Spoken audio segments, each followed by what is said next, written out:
Ya bisa kembali lagi Hidup Sehat, itu tadi adalah makanan pereda nyeri. Dan udah ada juga di tengah-tengah kita bersama dengan Dr. Azila Gladi, PhD. PhD, kayaknya dokter pereda nyeri sakit hati. Nyeri salah. Iya bukan dok.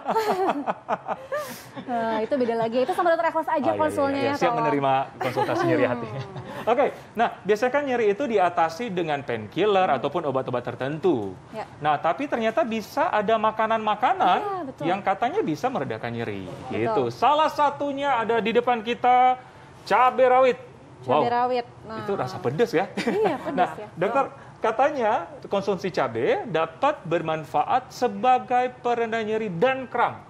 Fakta atau mitos, dokter? Itu mitos. Mitos ya. Mitos, iya. Kenapa, Dok? Jadi karena cabai ini atau yang biasanya dinamakan kapsikum ini mengandung yang namanya kapsikain.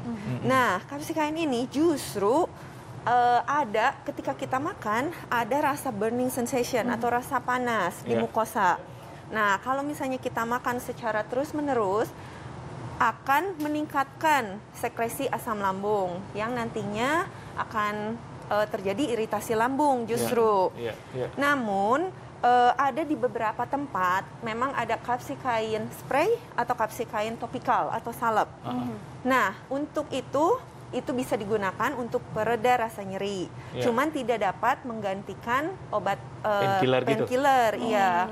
Nah, itu bisa meredakan nyeri karena kapsikain salep itu akan menghambat yang namanya substansi P. Nah, substansi P ini biasanya ada di serabut-serabut saraf.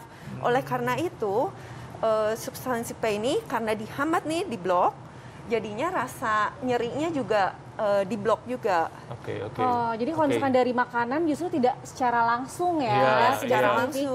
Mungkin kayak pengalihan kali mengalihkan dunia karena rasa pedes gitu. Bener, kalau misalnya lagi sakit nih, tapi ternyata pedes, jadi ya udah fokusnya sama ini. Dan enaknya makan yang pedes-pedes ya kalau lagi makan berkuah, campur pedas, wah nyerinya teralihkan. Teralihkan jadi ya.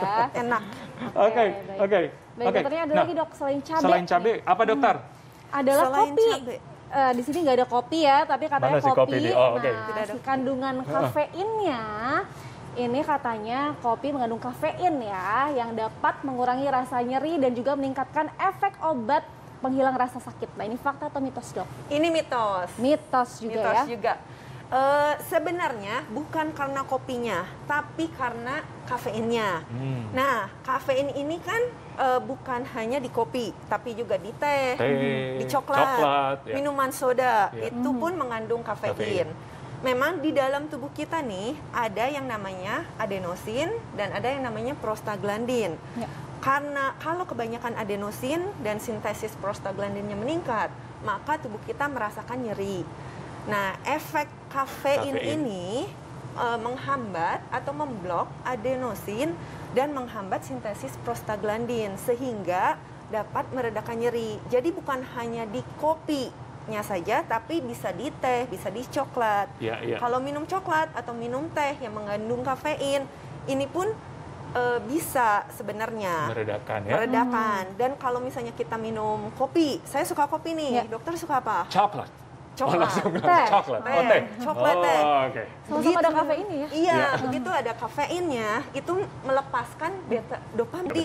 Dopamin itu kan efek painkiller natural di tubuh kita. Benar.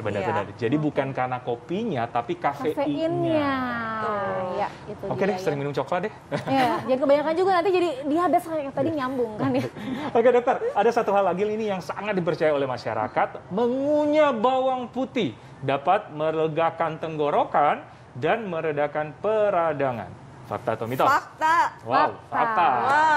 Iya. Tapi perlu dicatat. Jadi bawang putih ini mengandung yang namanya allium, aliase. Nah, kalau bawang putih utuh itu tidak keluar. Justru jadi harus dipotong atau ditumbuk atau dikunyah. Kalau dikunyah kan pecah ya. Nah, si enzim ini karena memang punya efek untuk antimikrobial, anti peradangan, dan anti buat bloating ya, anti bloating. Kembung ya. Kembung ya.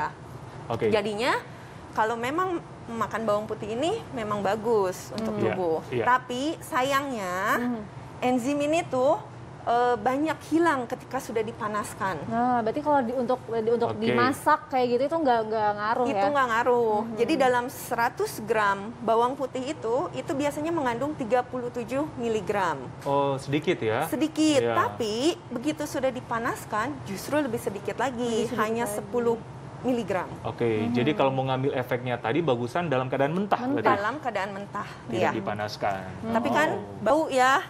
Iya. Iya. Habis itu minum coklat ya. Habis itu minum coklat tetap ya. Nah, ini ada lagi nih dokter yang dipercaya ya di masyarakat nih, jahe. Mana jahe? Nah, nih jahe ini katanya memiliki sifat anti mual yang dapat menenangkan perut. Tapi jangan dijawab dulu dokter. Kita akan kembali sesaat lagi pemirsa, tetap di Hidup Sehat.